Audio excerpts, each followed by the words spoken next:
Hare Krishna, everybody. Hare Krishna, Prabhu. Dandavat, pranam to everybody. So I hope you're all well. Oh, yes, yeah. Hare Krishna, Prabhu. Hare Krishna, Dandavat. I'll just share my screen. Let us just quickly summarize. I think last class we started somewhere at the end of the 7th chapter. So I'll just go quickly up. End of the 7th chapter was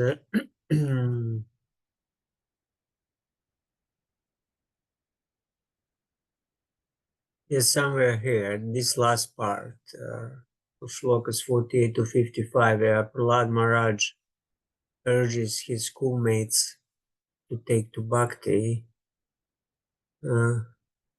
So he's basically preaching to them and he's requesting them to accept Krishna consciousness and engage in devotional service.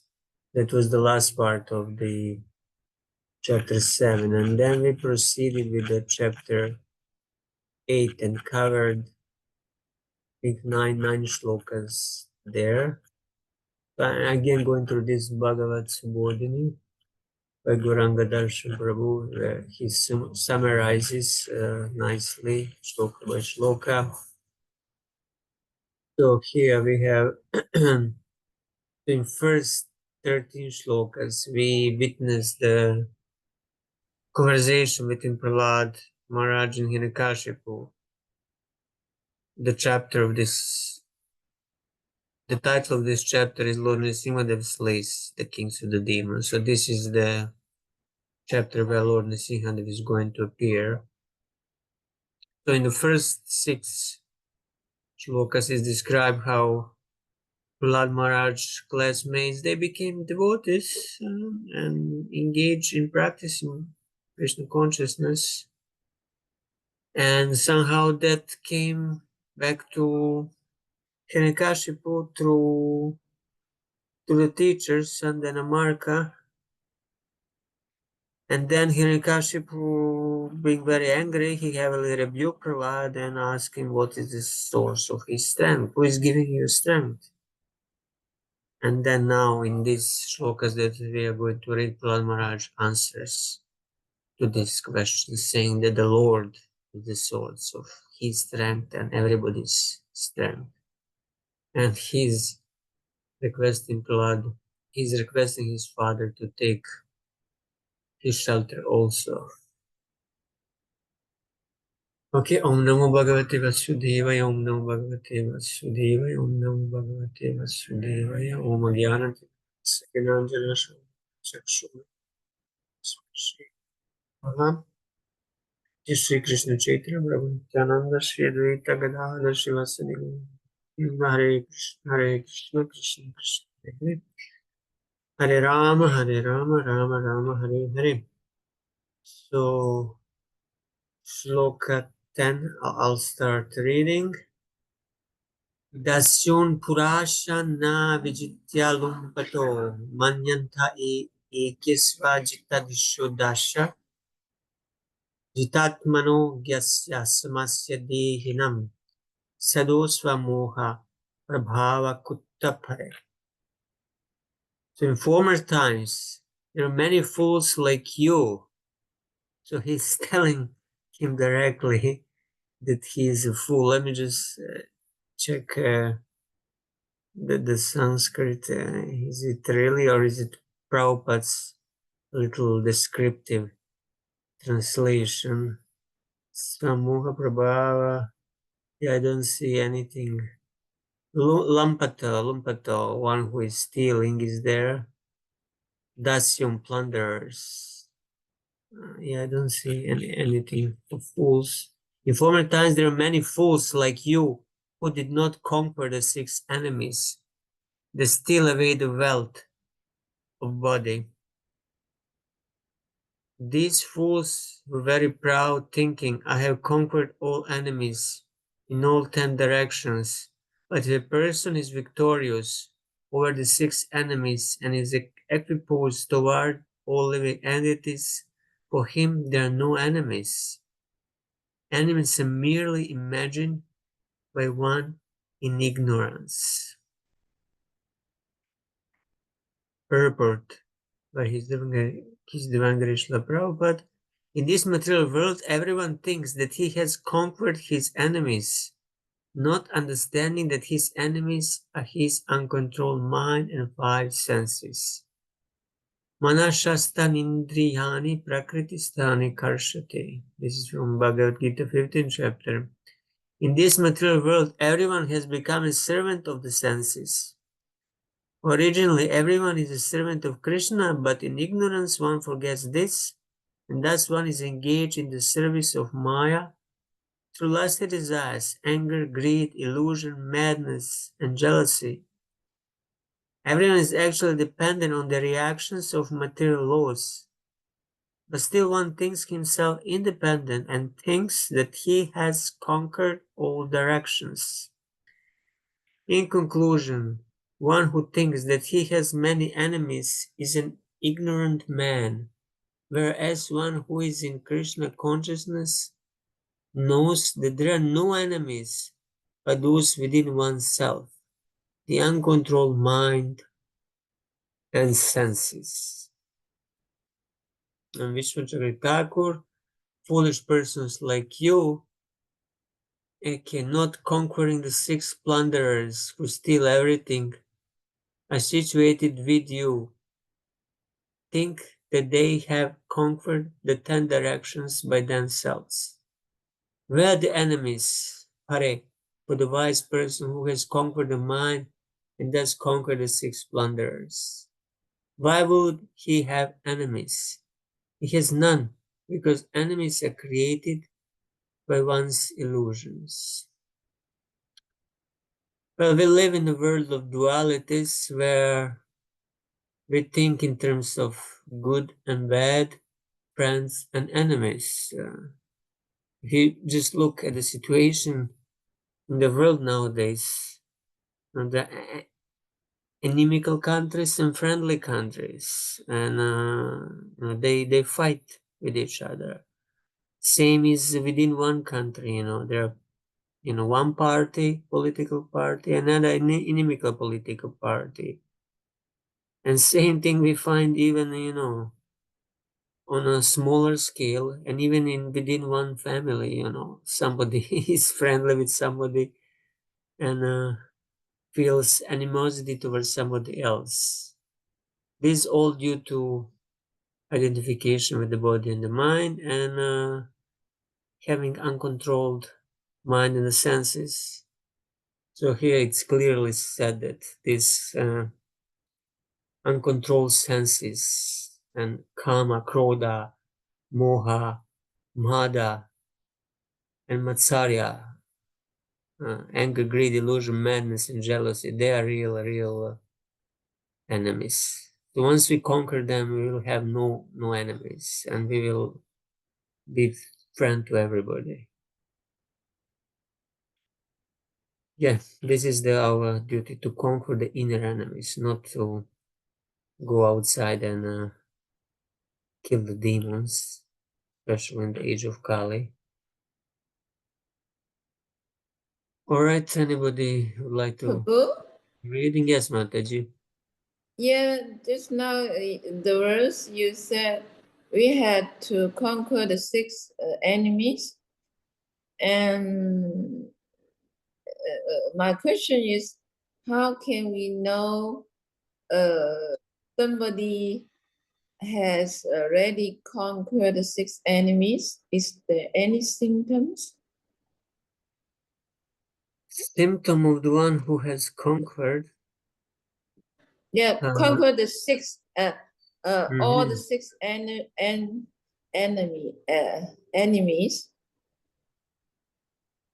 The symptom, I don't know if we can judge for everybody else, because we don't know the person. We would need to observe the person and to see how much he's in control of his mind and senses. And this is not something that you just casually look at the person and see, oh, he's controlling, he's not controlling. You have to, observe the person for some time to see if he's getting angry, for example, when provoked, when in some difficult situation, whether he gets angry or not. If you just see him for 5 minutes, he might, just smile and be very nice. But then when he is some provoking situation, then, he gets angry. So you need to observe the person, whether he has really conquered his mind, whether he overeats, for example, whether his tongue is controlled, how much he eats, or what are the other senses, the genitals, whether he is engaging in, in lusty affairs. Yeah, you would need really to observe person for quite some time to get insight whether he has conquered or not, how much his mind is also controlled, how much his mind is focused on Krishna. So it's better that we, try to judge how much we conquered our enemies, how much we conquered our senses and the mind. And we know that quite well because we know ourselves the best. It might be difficult. Yeah. That's my question. It might be Indeed, my difficult. question is, yeah, how Oh, can for we yourself. know we already conquered the six enemies? How can we know? Well, just ask yourself: are you are you feeling sometimes karma?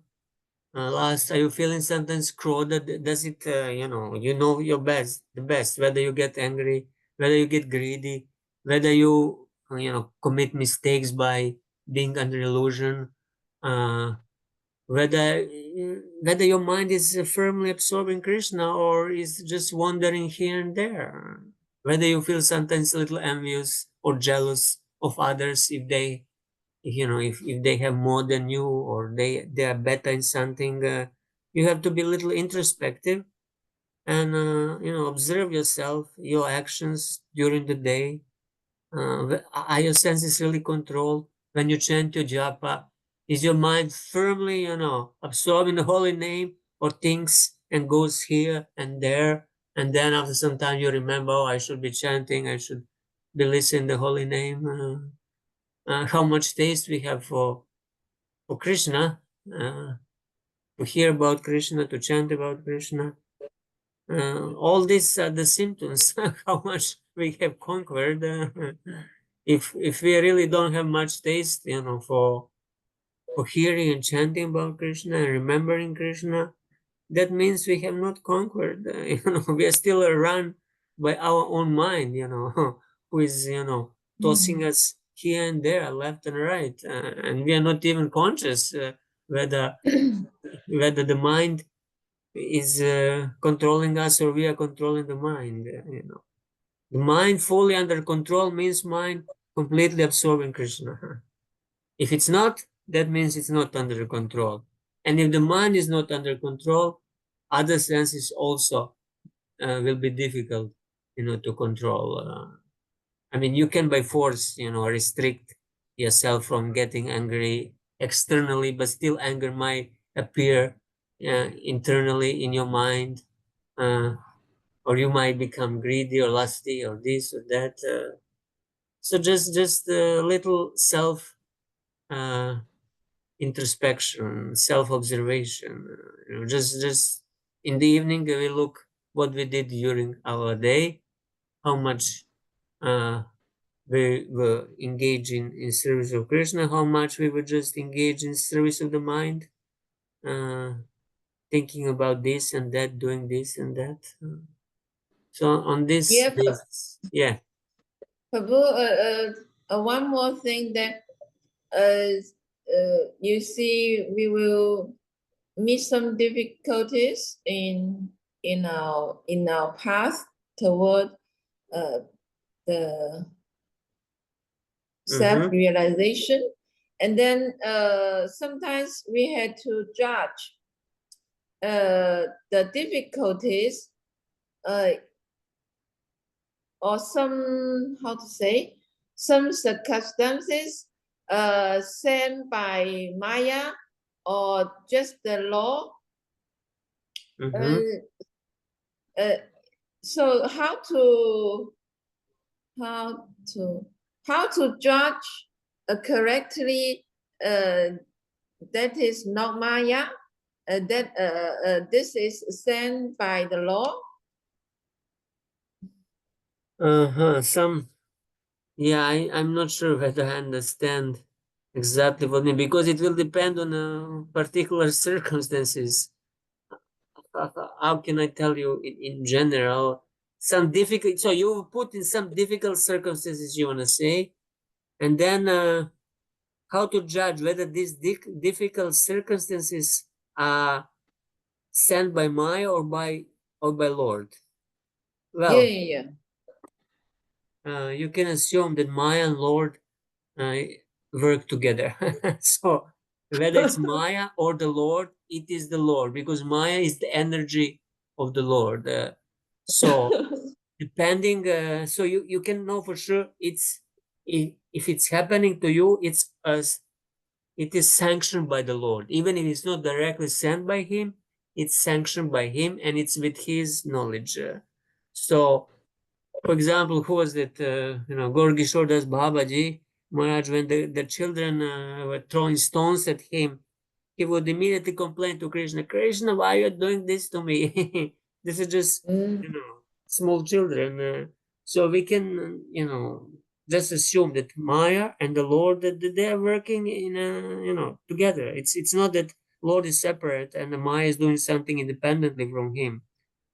mm, So it's one energy. Sometimes it works like internal energy. If we are Krishna conscious, that energy is helping us. And sometimes if we are not so Krishna conscious, we are in Maya. Basically, that energy likes like giving us difficulties and troubles. So in both cases, it's coming from the Lord ultimately, because it's His energy working under His control. So in any case, we should thank the Lord, whether it's good or bad, and ask ourselves what I should learn in these circumstances. How should I react properly in these circumstances? yeah, Of yeah. course, That's yeah. good. I mean, yeah, the way you say is good. How we can react properly. I mean, there's sometimes maybe those difficulties sent by Maya, and then we will uh, uh, go to the deviated. I mean, that means we are not following the correct path. I am worried about this. Well, whatever and whoever sent, there is always proper Krishna conscious way how you are supposed to act in that situation. So there is a proper path for devotee how to react, whether you're supposed to fight or not fight in the Yeah, circumstances, yeah, yeah. or accept Yeah. the circumstances peacefully and be humble, or there is a proper way how to do it, but I cannot tell you in general for all circumstances. It will depend on a particular circumstances, but Mm, you should remember the Lord and thank Him for sending you this, and pray to mm, Him that you go through it in the best possible way, that you remain Krishna conscious, that you don't act contrary to what is expected from a devotee, that you don't break, the regulative principles, that you don't do some sinful activity, that you don't offend devotees, or that you don't offend anybody. There is a proper way how to do it, how to not create more karma, because that circumstance, difficult circumstance that is coming to you is also because of your previous karma. So devotee, he humbly thinks, oh, I deserve this, because in previous life or in the past I did something wrong, and now this is coming back to me. So I will humbly uh, accept this and go through it.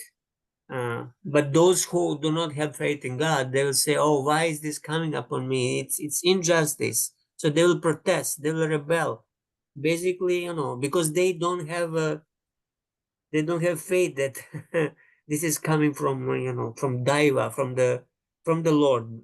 Ultimately, it's coming from the Lord or from the demigods or from his own karma. It's coming from the higher source, and it's not by accident.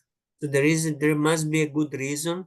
And what is that good reason? Because I in the past committed some sinful activity or something, and now I'm getting the fruits of it. So I should humbly accept it without protesting and try to be as much as Krishna conscious in this situation. And in this way, this karma will be, nullified. Otherwise, if I rebel, if I get angry, if I, react negatively to the situation, that means that I have not learned my lesson and I'll have to suffer more. So that's why one should, at least inside of himself, emotionally accept the situation without you know without rebelling against the situation, because this is rebelling against the will of God, you can say, against your own karma. So at least we should accept it humbly and see how the how that situation can be best used to become Krishna conscious and to remain Krishna conscious. Yeah, is this okay, Mataji? This is what I Yeah. can say in general. But yeah, for each and every situation, yeah, I have to judge based on the specific circumstances. Okay, let us proceed. Dhanashri Mataji, would you like to read, maybe? Yes, Prabhu, I will read. Yes, thank you. Shri Hiranyakashipu Uvacha Vyakta Twamma Tu Kambosi Yotimara Vikatase Mumushunam Himandatman Manusyo Vikavadgira. Hiranyakashipu, translation, Hiranyakashipu replied, "You rascal, you are trying to minimize my value, as if you were better than me at controlling the sense. This is over-intelligent. I can therefore understand that your desire to die at my hands for this kind of nonsensical talk is indulged in by those about to die." Purport, it is said in Itopadesha, Upadesho Hi Mo Kanam Prakopaya Na Santaye, if good instruction are given to a foolish person, he does not take advantage of them, but becomes more and more angry. Prahlad Maharaj's authorized instructions to his father were not accepted by Hiranyakashipu as truth. Instead, Hiranyakashipu became increasingly angry, and his great son, who was a pure devotee. This kind of difficulty always exists when a devotee preaches Krishna consciousness to persons like Hiranyakashipu, who were interested in money and women. The word Hiranya means gold, and Kashipu refers to the cushions or good bedding. Moreover, a father does not like to be instructed by his son, especially if the father is a demon. Indirectly effective because of Hiranyakashipu's excessive jealousy of Krishna and his devotee, he was inviting Nishimadev to kill him very quickly. Thus, he was expediting his being killed by the Lord himself. Although Hiranyakashipu was a demon, he was described here by the added word Shri. Why? The answer is that fortunately he had such a great devotee son as Prahlad Maharaj. Thus, although he was a demon, he would attain salvation and return home back to Godhead. Vishwanath Chakrabarti Thakur, I don't see, okay. Viklava means incoherent. You are praising yourself, saying, I have conquered the 6 friends, but not my father. So Shri Hinikashipu, Shri is an honorific title, beautiful Hinikashipu. So Sukadeva Goswami is addressing him as Shri Hinikashipu Vacha, because knowing that he is also going back to Vaikuntha. So immediately, as soon as Prahlad preached to him, he got angry. That means that his false ego was hurt. If you try to preach to a person who is very much puffed up, proud, on false ego, he will not accept it. He will immediately, oh, how you dare? Who are you to preach to me? So this was the reaction of Hiranyakashipu. And yeah, in one sense, you can say it's inappropriate because, the Prahlad is just a small boy and, and he's not supposed to preach to his father, who is much more senior. But because the father is actually foolish and the boy is a self-realized person, he had right to preach to him. But, Hiranyakashipu's ego could not take it. Who are you to tell me this? Are you better than me in controlling your senses? Like in Kashibu, he was controlling his senses. Definitely he was not controlling his senses. He was indulging in unrestricted sense gratification. Even his very name, Hiranya gold and Kashipu soft cushions. It means that he just enjoyed the sense gratification to the maximum. Yeah, so he was provoked by preaching of Vlad Maharaj, and here Hitopadesha is the collection of beneficial instructions, beneficial upadeshas, and this is one of the instructions given in the Hitopadesha. Don't preach to a fool, otherwise fool will just become angry by being preached to. So we are supposed to speak, to preach to those who wants to hear, not to everybody, anybody. No, those who are open, who are receptive, and who want to hear. Otherwise, if we preach to those who do not want to hear, who are opposed to our preaching, to what we want to say, they'll just become angry, and what will be achieved? Nothing, just conflict. So we have to judge who wants to hear. Of course, sometimes, unintentionally, if you're speaking to many people, some will be provoked. But if we are, preaching one-on-one, then at least then we can judge whether that person is receptive to hear what we want to say or not. Okay, so this was 11. Now we're going to the 12. Subhadra Mataji, would you like to continue, please? Yes, Prabhuji. यस्त्वया मन्दभाग्युक्तो मत् अन्यो जगत् ईश्वरः क्वासो यदि स सर्वत्र कस्मात्स्ताम्बेन दृश्यते. O most unfortunate Prahlad, you have always described a supreme being other than me, a supreme being who is above everything, who is the controller of everyone and who is all pervading. But where is he? If he is everywhere, then why is he not present before me in this pillar? Purport. Demons sometimes declare to a devotee that they can't accept the existence of God because they can't see him. But what the demon does not know is stated by the Lord himself in Bhagavad Gita 7.25. Naham prakasha sarvasya yoga maya samadhitaha. I am never manifest to the foolish and unintelligent.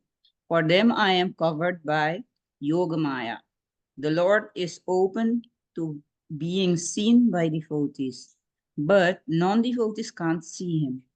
The qualification for seeing God is stated in Brahma Samhita. Primanjana churita bhakti vilochanena santah sadaiva hridayeshu vilokayanti. A devotee who has developed a genuine love for Krishna can always see him everywhere, whereas a demon not having a clear understanding of the Supreme Lord can't see him. When Hiranyakashipu was threatening to kill Prahlad Maharaj, Prahlad certainly saw the column standing before him and his father, and he saw that the Lord was present in the pillar to encourage him not to fear his demoniac father's words. The Lord was present to protect him. Hiranyakashipu marked Prahlad's observation and asked him, "Where is your God?" Prahlad Maharaj replied, "He is everywhere." Then Hiranyakashipu asked, "Why is he not in this pillar before me?" Thus, in all circumstances, the devotee can always see the Supreme Lord, whereas the non-devotee can't. Prahlad Maharaj has here been addressed by his father as the most unfortunate. Hiranyakashipu thought himself extremely fortunate because he possesses the property of the universe. Prahlad Maharaj, his legitimate son, was to have inherited this vast property. But because of his impudence, he was going to die at his father's hand. Therefore, the demoniac father considered Prahlad the most unfortunate because Prahlad would not be able to inherit his property. Hiranyakashipu did not know that Prahlad Maharaj was the most fortunate person within the three worlds because Prahlad was protected by the Supreme Personality of Godhead. Such are the misunderstandings of demons.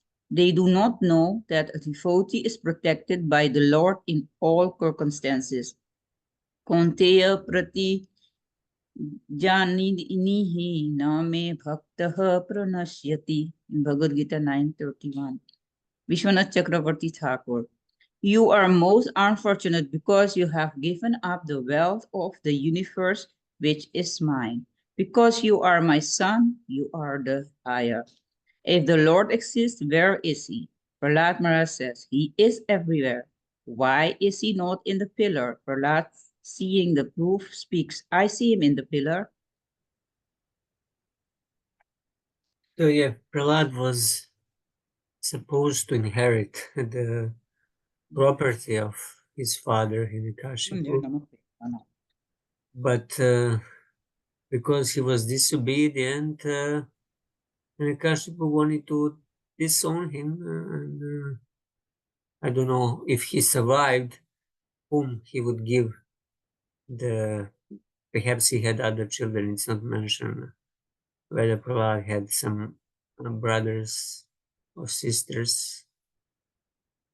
So he says almost unfortunate, although the Prahlad is the most fortunate, but his perception is completely twisted, that he sees his most fortunate son as the most unfortunate. So yeah, for the demons, what is the day? It's night. What is good? It's bad. This is in a contaminated demoniac consciousness that a person sees everything opposite from what it is. The perception depends on one's gunas. The one who is in the mode of goodness, his perception will be one thing, and the one who is in Raja and Tamoguna, he will perceive something else. So there are different tastes in different gunas and different perceptions also of the reality. And here, Hiranyakashipu, he's bold enough to think that that he is the supreme being, and how Prahlad dares to speak about some other supreme being than him. Again, this is the sign of demoniac consciousness, that person thinks he's the supreme. Well, Hiranyakashipu had quite some, good reasons, because in the universe, everybody except Lord Brahma was conquered by him, and everybody fled, and he conquered the whole universe. So that's why he was thinking, I might be the supreme, apart from Lord Brahma. I don't know what he thought about Lord Brahma. And of course, the Lord Vishnu, he thought just to be one of the demigods who is fighting against him. But he thought that he is the most powerful. Yeah, thinking oneself a god, a classical, demoniac, atheistic illusion. So that's why the Maya has to, to beat such persons, to put them in many difficult situations, going through hell, going through animal species of life. That soul has to suffer in order for this conception of being God, of being supreme, of being so puffed up and proud that these conceptions can be changed through extreme suffering. And this is also good for those souls. So the hell has its purpose, the animal life has its purpose, because through long suffering, they will, eventually change and become receptive. Of course, that can be done much faster through the contact with the devotees of the Lord, instead of going through the cycle of birth and death and through all those sufferings. Okay, 13. Gunaraj Prabhu, would you like to read? Yes, Prabhu. Soham vikata manasya sira kayat dharami te gopayate haris tvadya yaste saranam ipshitam. Translation. Because you are speaking so much nonsense, I shall now sever your head from your body. Now let me see your most worshipable God come to protect you. I want to see it. Purport. Demons always think that the God of the devotees is fictitious. They think that there is no God and that the so called religious feeling of devotion to God is but an opiate, a kind of illusion, like the illusions derived from LSD and opium. Hiranyakashipu did not believe Prahlad Maharaja when Prahlad asserted that his Lord is present everywhere. Because Hiranyakashipu, as a typical demon, was convinced that there is no God and that no one could protect Prahlada. He felt encouraged to kill his son. He challenged the idea that the devotee is always protected by the Supreme Lord. Vishwanath Chakravarti Thakura comments, Hiranyakashipu does not see the Lord. He then speaks this verse. So yeah, Hiranyakashipu, he's a real demon, and the symptom of demon, that they think that God does not exist, that it's just imaginary creation of foolish people. And if they could somehow change, that foolishness, everybody would get on the right path and become same atheist as they are. Recently, I read one account of one devotee Mataji, Srila Prabhupada's disciple. She joined in Canada in the early 70s, and she was just, I guess, 18 or 19 when she joined. But somehow her parents were very much opposed of her being a devotee. So at one point, when she went back home to visit her parents, they kidnapped her and they took her to deprogrammer. In those days, there were some so-called persons who were deprogramming those members of different religious groups, sects, or cults. They were doing this deprogramming work, and it was very, very kind of heavy, psychological torture. You would say, they would, for hours try to convince her that all these things that she was doing in a temple with the devotee, it's a nonsense, and that the Krishna, God, does not exist, and tried to, push the meat in her mouth and things like this, to just to try to break her faith by force.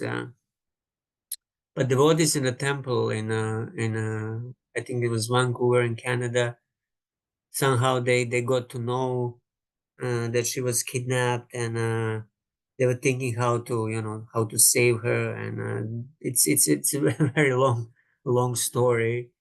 And eventually, after it took some months, but eventually, she managed, with the help of devotees, to escape, and go back to the temple. And that person, that deprogrammer, eventually he ended up in jail, because many of those who were kidnapped, they filed police cases against him, and he ended up in jail. And I myself also had one encounter with this so-called deprogrammer, because my parents also, when I was quite young, they were not very favorable. So they, at one point, they took me to that deprogrammer, who was a psychiatrist actually, who worked together with some Christian priests, who were completely against any other religions, especially Hare Krishnas. So I remember that when they brought me to his office of this psychiatrist, immediately what he and he was with that priest guy. Immediately they started blasphemy, basically blasphemy, saying how God can have the snakes around him, because they had a Bhagavatam with a picture of Nrsimhadev, and there were the hoods of Sheshanaga behind him. So they were saying, how can this be God? This is not God. This is demoniac cult. They brainwashed you. I just couldn't bear to hear, so I just ran. I just opened the door, I ran away from that spot, and ran very far. But I felt so much contaminated by this person. The heart inside felt like a stone, like ice, like a piece of ice. Just this, couple of minutes of being in his presence, I felt so contaminated, and I felt like I have a, ice block instead of the heart. Then I understood that, this is what that person has in his heart. He was a real demon. Most of the people you see nowadays, 99%, they're just, ignorant. They might have, some demoniac traits, but they're not really, you know, in the heart demons who hate God. But this person was exactly that. He hated God in the form of Nrsimhadev and Krishna, and he wanted, to convince others about that. And just, uh, short association with him, also it's harmful. Of course, I recovered after a couple of days, but it was just initial, just this initial asat sangha with him. It was very bad. So these are the real demons that are rare nowadays, but there are still some here and there, especially these deprogrammers who trying, to deprogram people from religious cults. Anyway, so Hiranyakashipu was such big demon, with a lot of power. Today, modern demons like that one and the other deprogrammers, they don't have a lot of power, but still, that envy, that hatred of God is present in their hearts, and it's something it's very unfavorable to have association with such persons. So it should be strictly avoided if somehow by chance you come in contact with such persons. But they're still rare, 99% of people, they're just ignorant or innocent sometimes also. Demons are here and there, but few, not many. Prabhu, then Yeah. what about later your parents? Oh, later, well, yeah, they had to accept that they couldn't change me. So it's not. Yeah, it's I mean, you could, but actually some of the in Canada, America, also some of the devotees, they were deprogrammed successfully. Somehow they had their faith was not very strong, and they were just new devotees, and somehow these deprogrammers, they managed to change their mind, and they just became like before, normal karmis. But if you have, just a little strong faith, no amount of arguments can really change you. Even if you cannot philosophically argue with them, still, you know what the reality is, and but just that bad association. This is what is also the worst thing. To listen such envious persons is contaminating. So you have somehow to close your ears to just not to be close to that persons, otherwise they will contaminate you. They are very envious, and that envy is reflecting then later in your heart, and then you feel bad. So we should strictly avoid association with such persons. Any sort of association is dangerous if it's not sadhu sangha, if it's not association of saintly devotees. Even association of devotees who are materialistic, who have material desires, who have kama and krodha still not conquered in their heart. If you closely and intimately associate with such persons, whether they're dressed as devotees or something else, you will see later that when you go back home, oh, you start having some strange thoughts that you didn't have before. You start feeling some, strange, strange desires that you didn't have before. That means you picked up something from them. You picked up something from them, and then that's the warning. Next time you have to avoid them. Otherwise, you will catch their material consciousness, their material desires. So that's why we want to associate only with those who are pure-hearted, who are sincere devotees of the Lord, who want only only Krishna, who want this love for Krishna, and then that association is very much beneficial. Then we develop such pure spiritual desires. Otherwise, association with those who have material desires is dangerous, because we will be contaminated by those desires, and imperceptibly we will also develop those desires if we continue associating with these persons, whether they dress as devotee or not. Everybody can dress in a dhoti or sari. That's easy. But who really devotee is, that's something that has to be judged very, very carefully.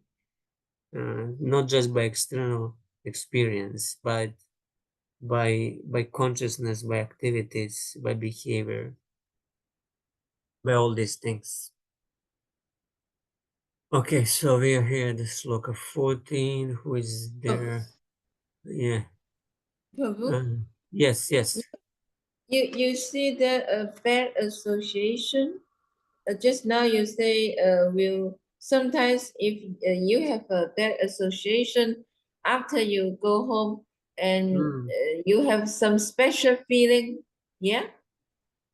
Yeah, because whatever is in the heart of that person you associated with, whatever is in their hearts and mind, it will reflect on you if you had some close, prolonged association with them. If you listen to them for 2 hours and they reveal their mind to you, it will influence you. It will reflect in your heart. Their desires will reflect in your heart. Well, it might not be enough immediately to pull you down, but you will feel some, glimpses, some reflection from their heart will come to your heart. And then if you persistent and continually associate with them, it will influence you on a permanent basis. If you just occasional once, okay, and then you just take your japa and chant and purify yourself, and then it will disappear again. But if you continue associating with them, then you will catch up whatever they have. It's like a disease. Material condition is like a disease. If you associate with the materially diseased persons, you catch that disease. And if you associate with those who have spiritual desires, you catch the spiritual desires. You catch bhakti, Krishna consciousness. So yeah, you have to be careful, and you can judge for yourself after you've been in association with somebody, and then you go home, and then all of a sudden you start having some thoughts that you didn't have. Generally, you don't have, so that you can conclude that you caught this in this association. That they're not really your thoughts. I mean, they are now your thoughts, but you caught them in that association. So whether these thoughts are materialistic or spiritual, you have to judge yourself whether they're favorable or not. And on basis of that, you can decide whether to continue associating with those persons or not, depending what is the effect of that association on you.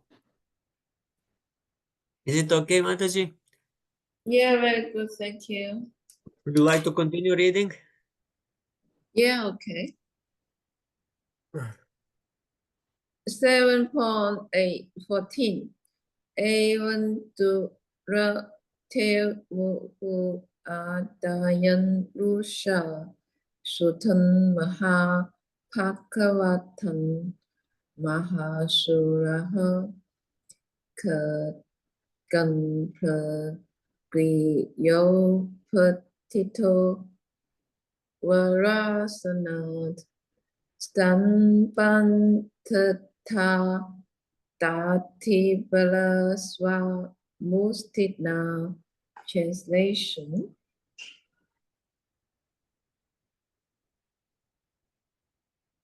Being blessed with anger, Hiranyakasipu, who was very great in bodily strength, thus chastised his exotic devotee son, Prahlad, with harsh words. Cursing him again and again, Hiranyakasipu took up his sword, got up from his royal throne, and with great anger struck his fist against the column. Okay, maybe one more because there's no purport. Yeah.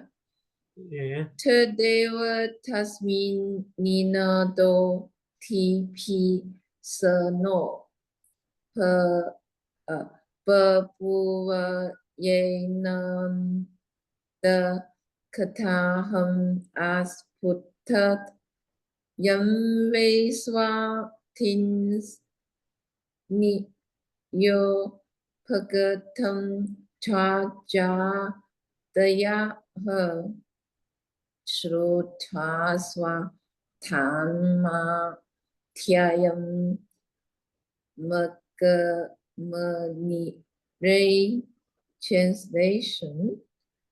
Then from within the pillow came a fearful sound, which appeared to crack the covering of the universe.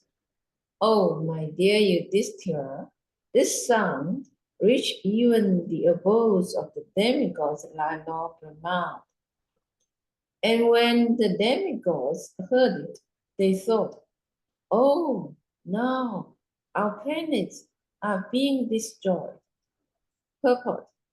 As we sometimes became very much afraid at the sound of a thunderbolt, perhaps thinking that our houses will be destroyed, the great demigods like Lord Brahma feared the thundering sound that came from the pillar in front of Hiranyakasipu.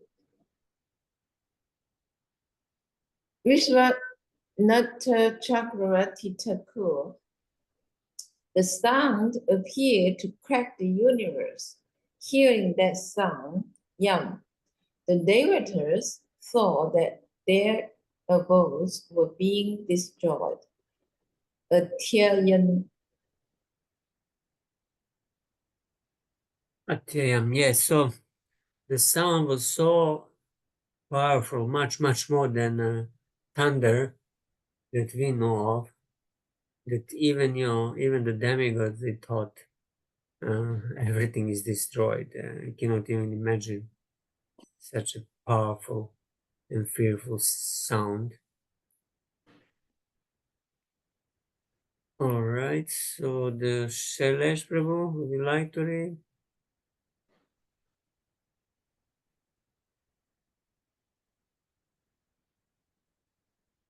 Oh, looks like he's not there. Okay, I'll continue.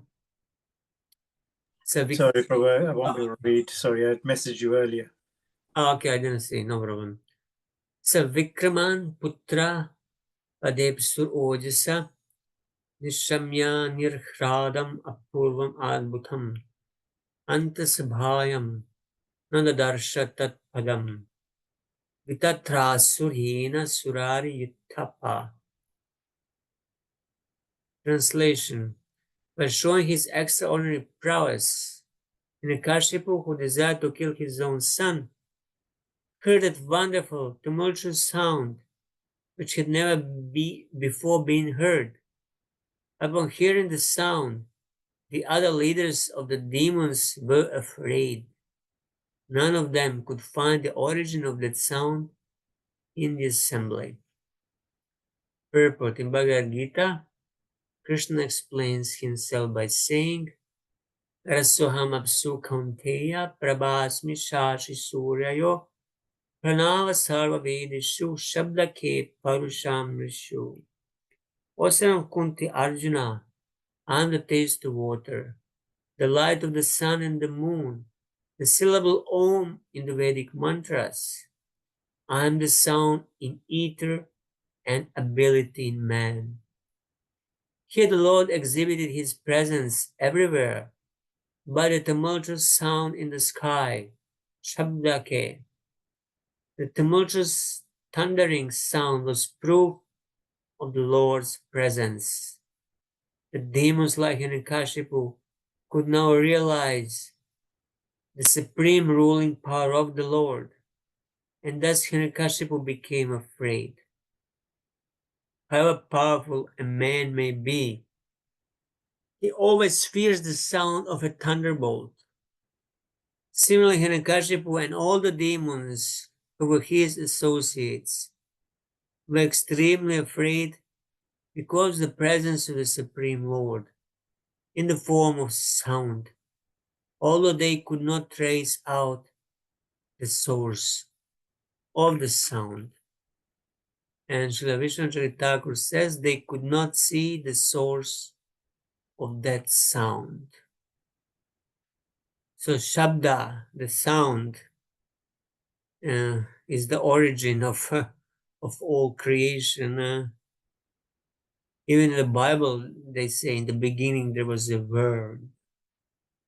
So how Lord Brahma, he created the universe through sound, through chanting of the Gopal mantra. This is the mantra those who are second initiated chant regularly, 18 syllable Gopal Krishna mantra. And all the material elements and the subtle form present in that mantra. And Lord Brahma, by chanting this mantra, he's able to manifest these forms and to create the universe, to fill the universe with all the planetary systems and all the demons and demigods and humans and animals. So the sound is something very, very powerful. The sound can also liberate the person from material bondage if it's transcendental sound coming from the spiritual realm, like Mahamantra is transcendental spiritual sound that is coming from the spiritual world, and if we connect with that sound, our consciousness is lifted to the transcendental platform, and it's the main process of self-realization. Hearing and chanting the transcendental sound vibration. If you look at it, it's 90% of our process is the chanting of this Maha Mantra. Everything else is just there to support it.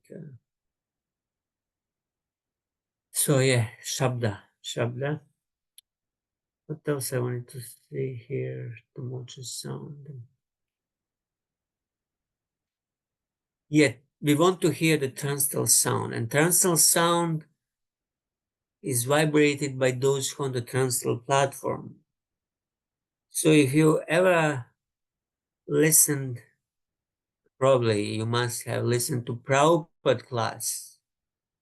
Actually, Prabhupada's, class, because Srila Prabhupada is on a transcendental level, the sound that he's producing is transcendental, and just try listening sometimes to Prabhupada audio class and see what effect it has on your mind. I notice for myself, if I listen to Prabhupada class, after that my mind is very, very peaceful, which is not always the case if I listen to class of somebody else, for example, because other devotees, they might be, devotees, good devotees, but they might not be on a transcendental platform, and the sound vibration that they are producing is not of the same quality as the Prabhupada, who is who is a pure devotee, who is completely on transcendental platform. So just by listening to him, your mind immediately becomes pacified. So similarly with this purpose that we are reading from Srila Prabhupada and Acharyas, they are written in a transcendental consciousness on the transcendental, from the transcendental, they're coming from the transcendental platform. So they are also sound vibrations, although more subtle because it's written on a paper on the screen here. But still, if we read it attentively, we will tune in into that transcendental sound coming from a Mahabhagavata person, and it will have effect on our consciousness. So we want to hear, the sound vibration coming from somebody who is on a transcendental platform, like Srila Prabhupada and other self-realized persons. And contrary to that, if we hear, the materialistic sound vibration coming from persons under the modes of material nature, then our consciousness will be affected by those modes, by negative influences. If we hear the news and all this media sort of talks by persons who are materialists, especially if they are very gross materialists, and we expose ourselves and attentively listen and absorb what they speak, then we get that influence which is shaping our consciousness. So we want to be exposed to transcendental influence, transcendental sound vibration, transcendental shabda. Okay, Shloka. Prabhu, I have one question. Yes, please.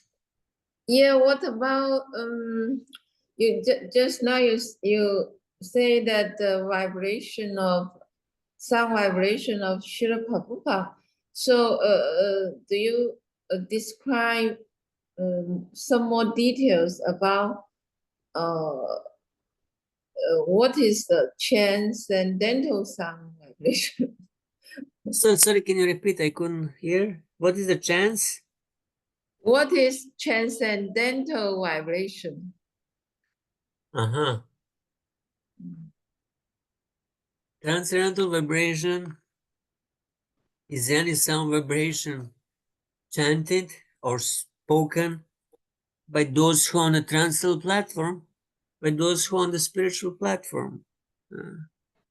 So whatever they speak, it's a transcendental sound vibration, because he's speaking from the transcendental platform. He's situated, the self-realized person like Srila Prabhupada, he's situated on that transcendental spiritual platform, on a spiritual level. And when he speaks, whatever he speaks, and he speaks generally just about Krishna, or something connected to Krishna, then it's a transcendental sound vibration. Yeah, then what are the effects? Oh, what are the effects? Mm. The effects are that by carefully listening to it, you are gradually also being lifted to the transcendental platform. It has effect on your consciousness. It's purifying your consciousness. It's making your mind peaceful. It's purifying your heart from the influence of the lower gunas. So that's why our hearing Shravanam is also a process. But that hearing Shravana should be done from a pure devotee who is on a transcendental platform. Then it has effect. So it's like a medicine who is healing, the materially conditioned consciousness. It's gradually lifting you to the transcendental platform. It's purifying you from the kama, krodha, moha, and other enemies. So it's like a therapy to listen to the self-realized persons. So by reading Bhagavatam and Srila Prabhupada's purpose, we are also undergoing this therapy. We are listening from a self-realized person, from Mahabhagavata devotee. We are listening Bhagavatam, and in this way we are getting purified and exposed to the transcendental sound vibration. Of course, it's not just like a magic wand that immediately you'll be lifted, but by gradually absorbing our minds in this transcendental sound vibration that is coming from Bhagavatam and from Srila Prabhupada, gradually our consciousness is being purified. And then we also have to chant in that same consciousness, to chant the Maha Mantra and purify our consciousness further to stay on the transcendental platform. Otherwise, if we just listen now Bhagavatam, and then after that we expose ourselves to some other sound vibration that is not transcendental but is materialistic sound vibration, again our consciousness is pulled down. So we want as much as possible to be exposed to the transcendental sound vibration. Yeah, is that okay, Mataji? Yeah, then some devotee argue that there is some kirtan, but some kirtan, Sankirtan voice, and they say when you hear that Sankirtan, you don't feel you are in a blissful state, and you don't feel any happy. And then this devotee said, I don't think this Sankirtan voice is so good. Is that understanding correct? Well, the kirtan leader should be a devotee, and how purifying his kirtan is will depend on his consciousness. That's why we encourage only to hear and join the kirtan of pure devotees, because then that kirtan will have transcendental positive effect. If we hear the kirtan chanted by non-devotees, or those who are just dressed as devotees, but in heart they have a lot of material desires, that kirtan will not be purifying. It's compared to milk touched by poison of a snake. There are many professional, Bhagavatam reciters, so especially in India, these professional kirtaniyas who are actually materialists who smoke and do all sorts of nonsense, but still they sing kirtan. listening to that kirtan is strictly prohibited because it's not going to be good effect on you. So you judge yourself by joining that kirtan and see what effect it has on your consciousness. Is it lifting you up or not? Well, sometimes, it might just be that might not be the fault of the kirtan leader. It might be that just you are too under the under the lower gunas at the moment, and you don't feel any bliss because your mind is so distracted. So I would not be so quick to immediately judge. If you just join kirtan immediately you don't feel bliss, maybe because you didn't really try to absorb yourself in a kirtan. So try first, give it a try, and try participating, and then see how after some time whether the effect is good or not, and then you can judge whether the kirtaniya, it's kirtaniya's fault or your fault.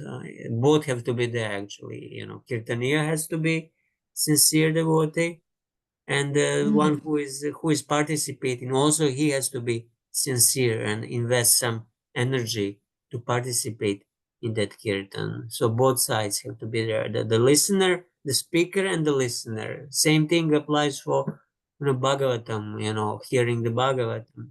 Speaker and the listeners both have to be sincere. If one part is not sincere, then it will not work. Is that okay? Yeah, very Yeah. good. Thank you. Thank you. All right, so what is the time now? Okay, maybe we can read a little more. Who started first? Dhanashri Manaji, would you like to read again? Yes, Prabhu. Hare Krishna. Krishna. Okay. Satyam vidantum nika brita bashitam vyaptim cha bhuteshu akileshu chatmanaha adrisatya bata upam udvahan stambe sabayam namigam namanusham.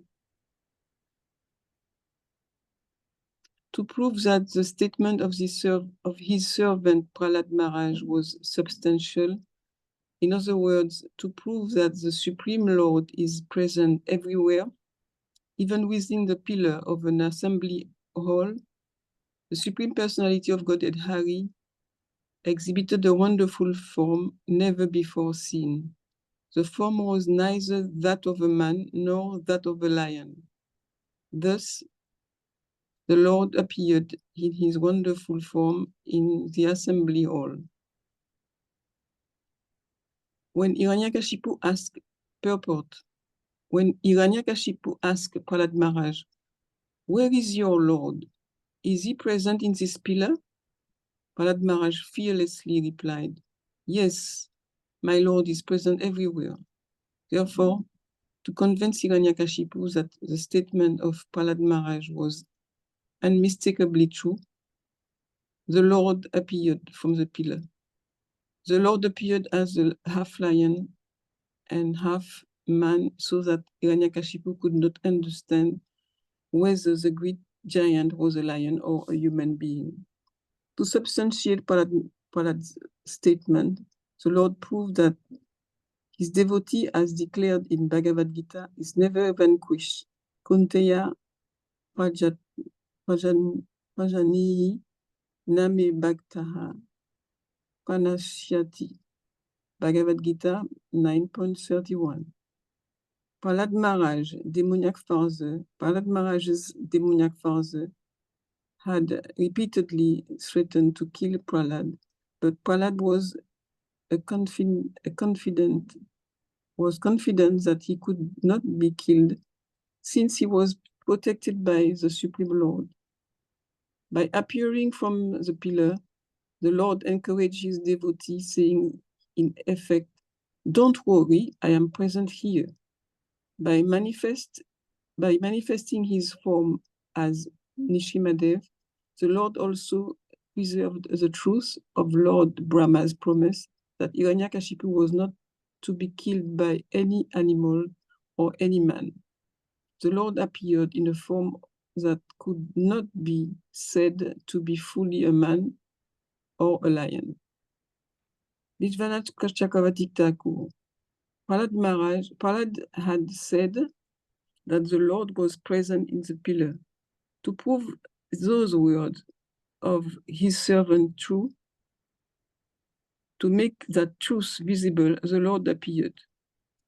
And to make true the statement that his form was spread everywhere in Nishima and other forms, he became visible in the pillar where he had been invisible.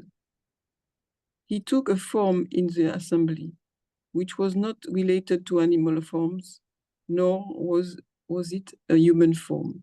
His servant Hiranyakashipu had prayed not to die from created living being, and also prayed not to die inside or outside, and not by man or beast. The Lord appeared in that form to make that prayer true. He was not a being created by Brahma. He was not an animal nor a human, nor was he situated within the assembly hall, nor outside in the yard. Some people also say that he appeared in that form to prove the words of his servant like Narada to be true. The Lord says, Kunteya, my devotee, never perishes. Kunteya, my devotee, never perishes. Bhagavad Gita 9.31. And Narada said to Hiranyakashipu, you will not be able to kill his child. You will not be able to kill this child. Srimad Bhagavatam 7.710. Hiranyakashipu said, perhaps I will die because of my hatred of Prahlad. Srimad Bhagavatam 7.547. When Hiranyakashipu made his request, Brahma had said, let it be.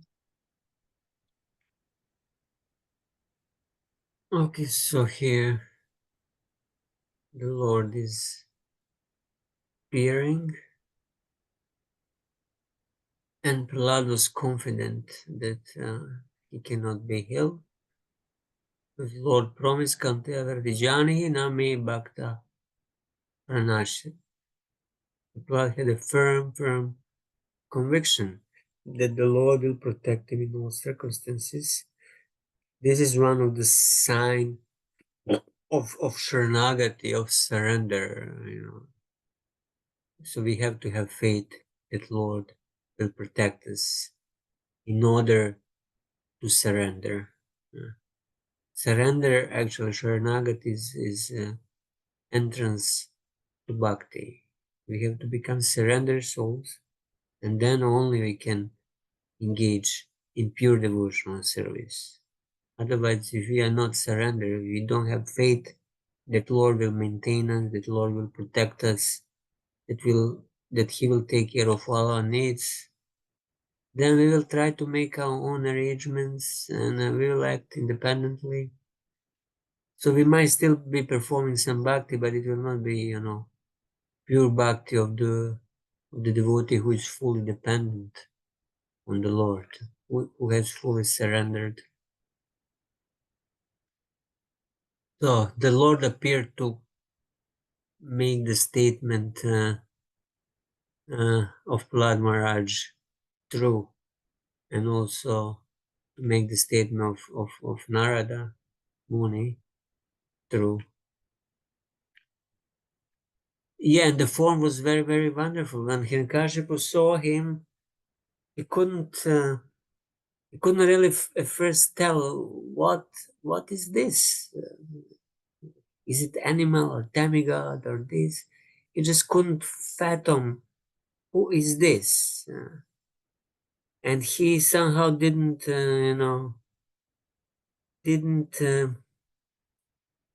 it didn't appear to him that actually it was Supreme Lord. It was Vishnu who appears. No, he thought this is some being that received this wonderful form through his previous pious activities. He achieved this form. So he thought it's just, ordinary jiva who somehow through lot of pious work achieved that wonderful form. So that's why he thought, I can fight it and I can maybe kill it.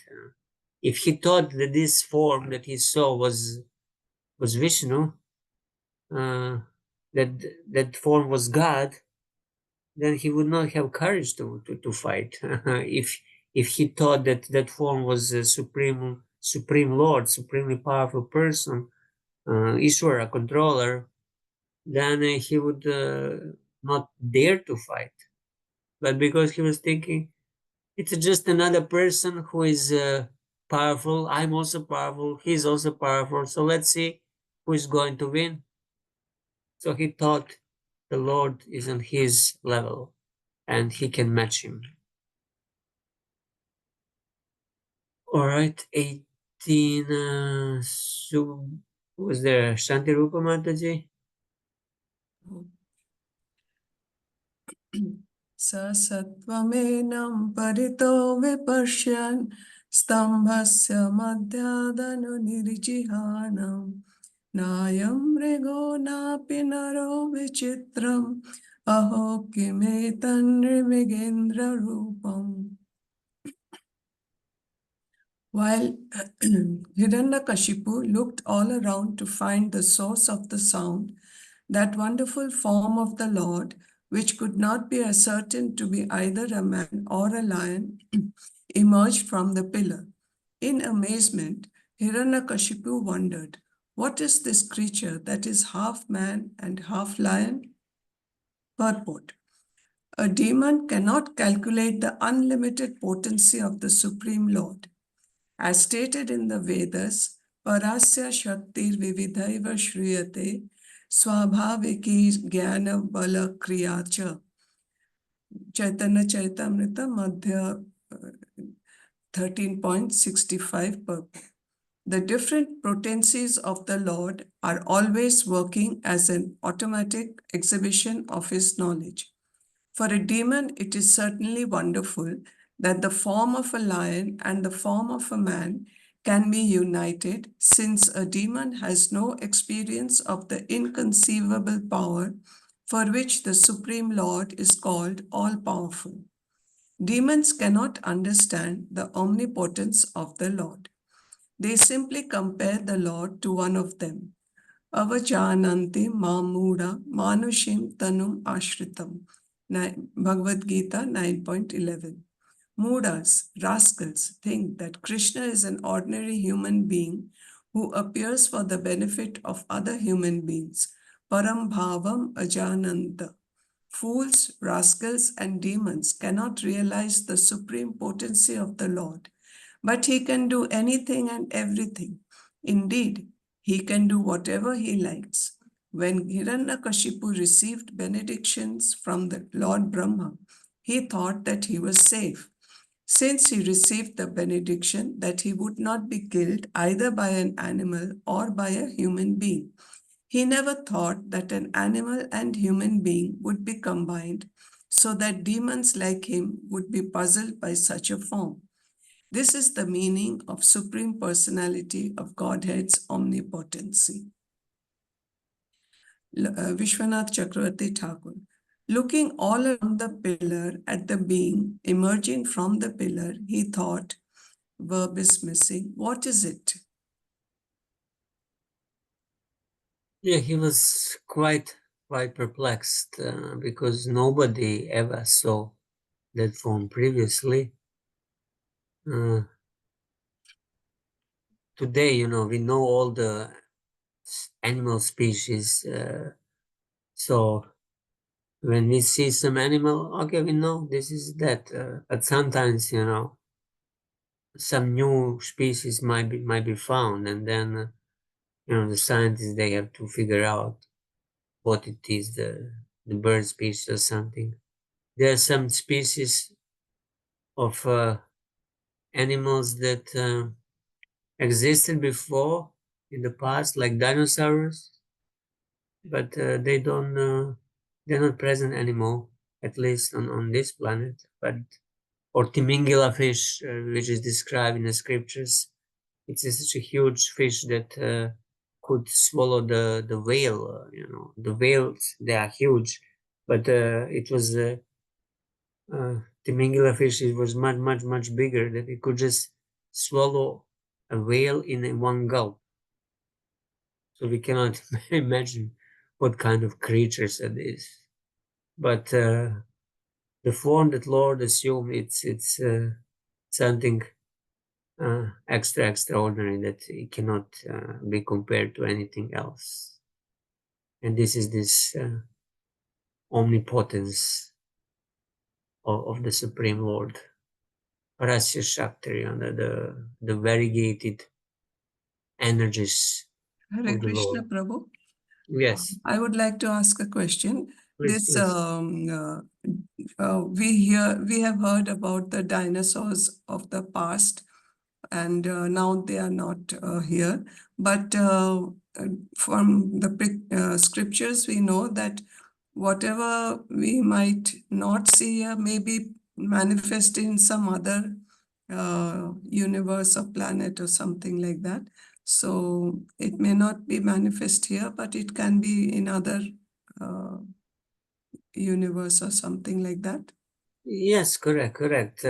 So it doesn't mean if we don't see it presently here on this small earth, which is just a small piece of land, Bharatavarsha, inside of the Jambudvip. So even on this earth that is not accessible to us, this other species can exist. It doesn't need to be even other universe. It can be just outside of this small circle of Bharatavarsha that is accessible to us, in the other parts of Jambudvip, on other dvipas, on Bhumandala, or on higher planetary systems, on a lower planetary systems. These species, they might exist there, even within this universe. So when it said 8,400,000 species, that means these species, they always exist. And it's described that 400,000 are human species, which includes the demigods, devatas, siddhas, charanas, gandharvas, and even these dhanavas, and asuras, different demoniac species. They are all human-like because they have two hands, two legs, and they're kind of similar. Yes, Madhu, something else you wanted to say? And yeah, even the species which are now they say is extinct, they are also existing in some other form, in some other that we can tell them also like that. Yeah, definitely. We have faith in the Shastra and Bhagavatam, but somehow the scientists they just have faith in whatever they can observe, and so they might not believe us because we are just quoting Shastra, but we are convinced fully that all these species they eternally exist, and Lord Brahma, he is creating them uh, every day, because on the end of his kalpa, on Brahma kalpa, on the end of his day, everything is destroyed, and then next morning when he wakes up, he creates all these species again. So they're there perpetually. So we should not think that they are extinct. They are just outside of our vision. Otherwise, they always exist. Yeah. So, like there may not be some specific descriptions of dinosaurs or something like that in our scriptures, but it can be there in any other. Yes, dinosaurs. Well, we would need to track it if there is somewhere this, but there are descriptions of animals like Sharabai was one myth, kind of mythology animal that is described in a Shastra, which is again something huge, uh, monstrous animal called Sharaba, Mm. and different sort of this sort of monstrous, huge, enormous animals. Maybe dinosaurs were just one of those animals that have different name in Sanskrit. So we don't know. We would need, to check. Dinosaurs is a modern name given by the scientists, but I'm quite sure that it has its parallel in a Shastra, in some Sanskrit term. And maybe because it's too insignificant, so it is not described in the Shastras. Yeah, Shastra is not biology textbook that describes all these 8 million species. It's not actually necessary. So whatever the skeletons they found, I mean, I went to some museums and I saw some of these dinosaurs skeletons displayed. Yeah, that's the proof that this sort of animals existed and evolved on Earth. And they say, the scientists said there was some, what is it, some meteorite fell on Earth, and after that there was a complete climate change, and that's why they all dinosaurs they died. Something they have some theory. So why they actually disappeared, we don't really know. But at the present moment, they're not here. But even 5,000 years ago, in the Mahabharata, I think some there's some battles. I think in Bhagavatam also some battles described, and the soldiers were riding different sort of animals, and some strange animals. I think described there. The demons they were riding all sort of animals as their carriers. So yeah, if they're not present here now for us to see, doesn't mean they don't exist. Definitely, they exist, but we cannot convince the scientists about that. Thank you, Prabhu. Okay, thank you. Prabhu, So, yes, yeah, just now you say this is Bharata Vasa. Do you mean that Indian or the whole Earth planet now? yeah. By saying Bharatavarsha, I mean the whole area of present known Earth. Of course, now what we mean by Bharatavarsha is also India. It's also name used for India, but originally in Vedic cosmology, Bharatavarsha is used for small southern tip part of Jambudvip. This is called Bharatavarsha, bow-like shape. If you remember, Jambudvip is the central island around the Mount Meru, and then it's divided in different parts, and the southern part, shaped like a bow, is called Bharatavarsha, and this is actually the area of our present Earth. And later to the history, that term was used for present day India. But even during the Maharaj Yudhishthir reign, just 5,000 years ago, I think the whole area of the present Earth, because he ruled the whole world, was known as Bharatavarsha. But as the time progressed, that term was only being used for the present day India, which is also fine. It's just in different times, different terms are used. All right, folks. Yeah. Yeah, but I when I look at the world map, and I don't know how to understand because the American and the Europe is in the east direction. Oh, the Europe is in the. I don't Yeah, know. I don't understand what you're saying exactly. that means when you have a look at the world map nowadays, Yeah. and you can see the United States and European countries, they are situated at at the east of the map. At the east of the map. Well, not. Yeah. But we say this American, they are Western countries, not East.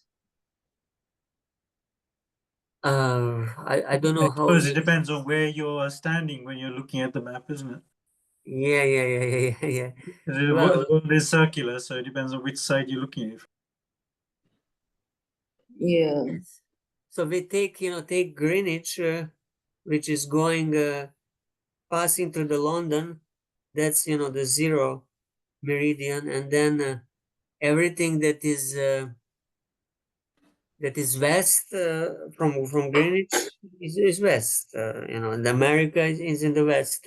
But then again, if I'm standing in China, for example, then everything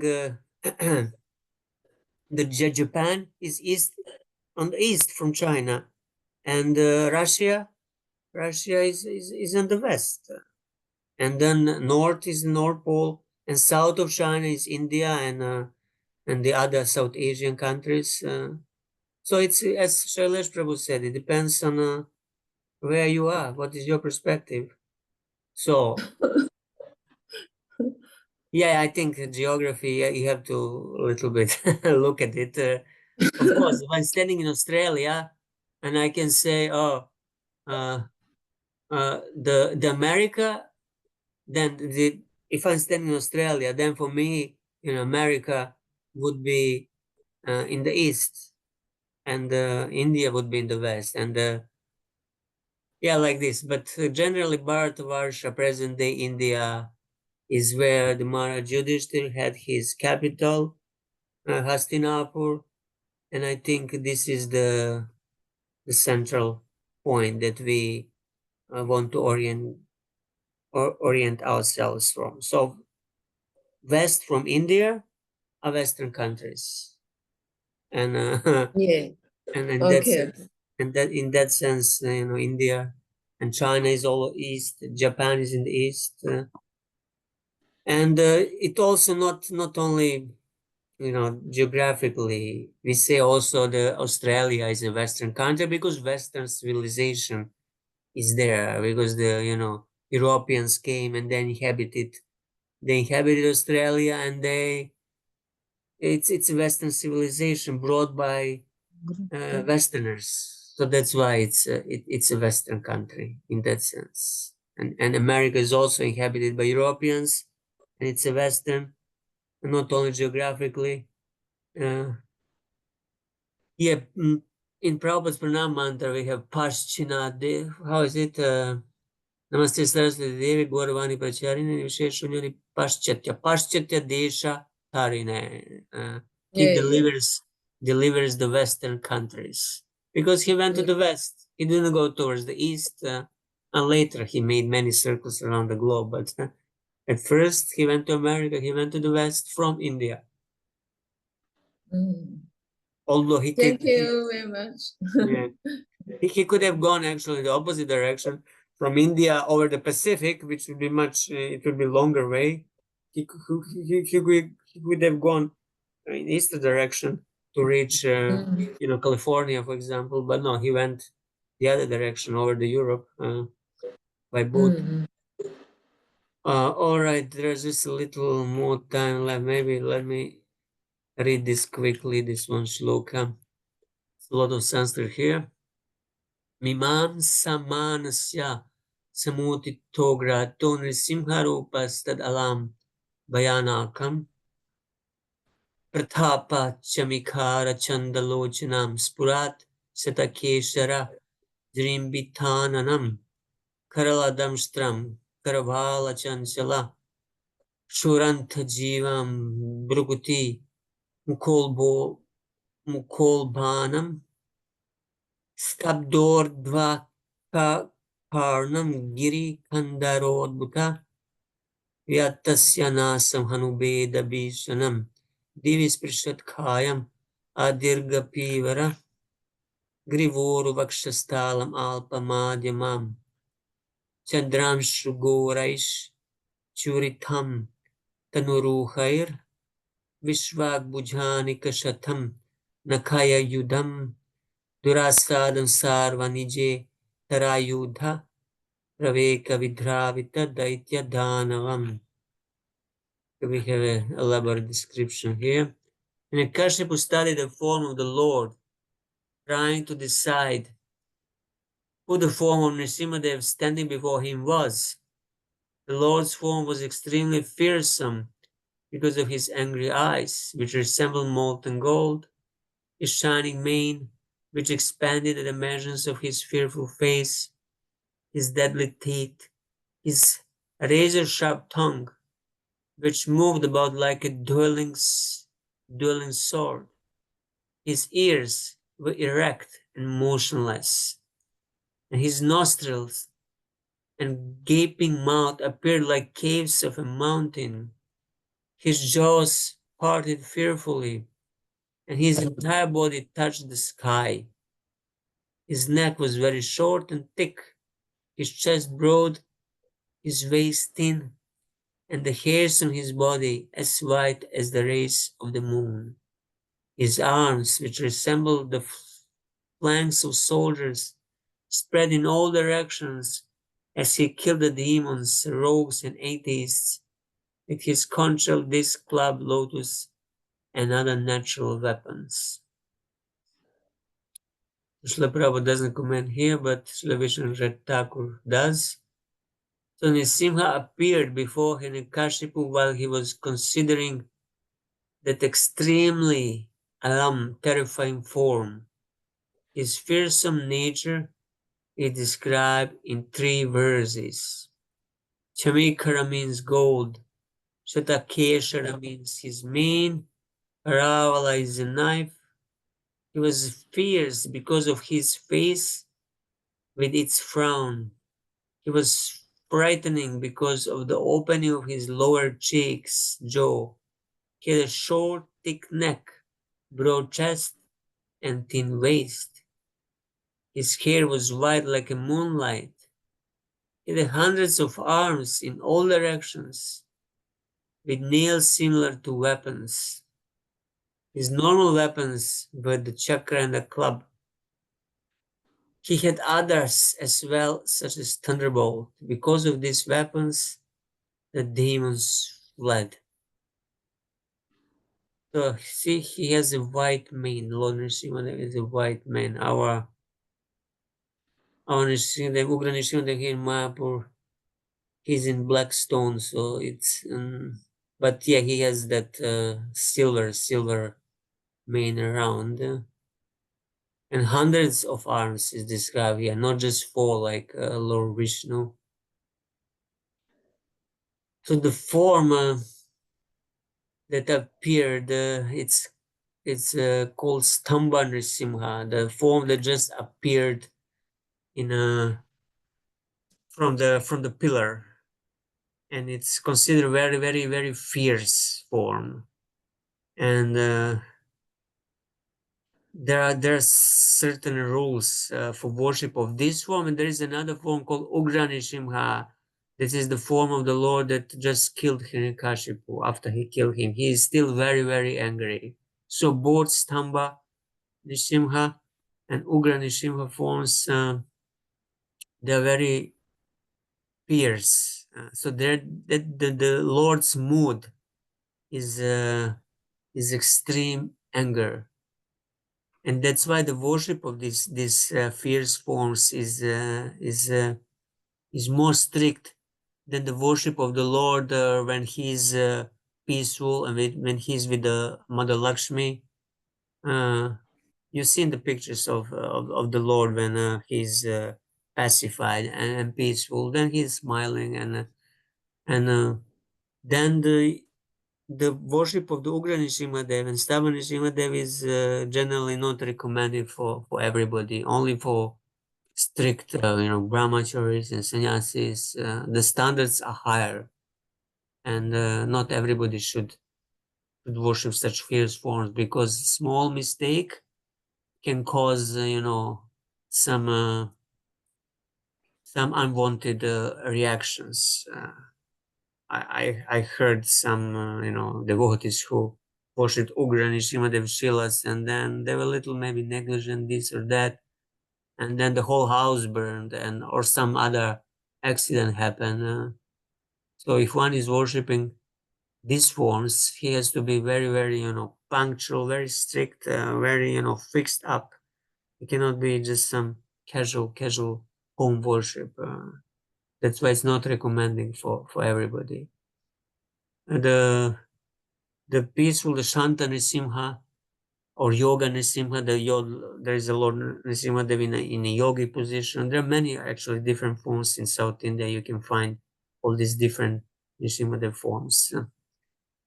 Somehow here in Mayapur we got this Ugra Nrsimhadev form, because at that time in the 80s there were some problems with the dacoits here, so the devotees they got idea that if they install Ugra Nrsimhadev deity, the dacoits will not attack us anymore. And that exactly happened after the Ugra Nrsimhadev form was installed.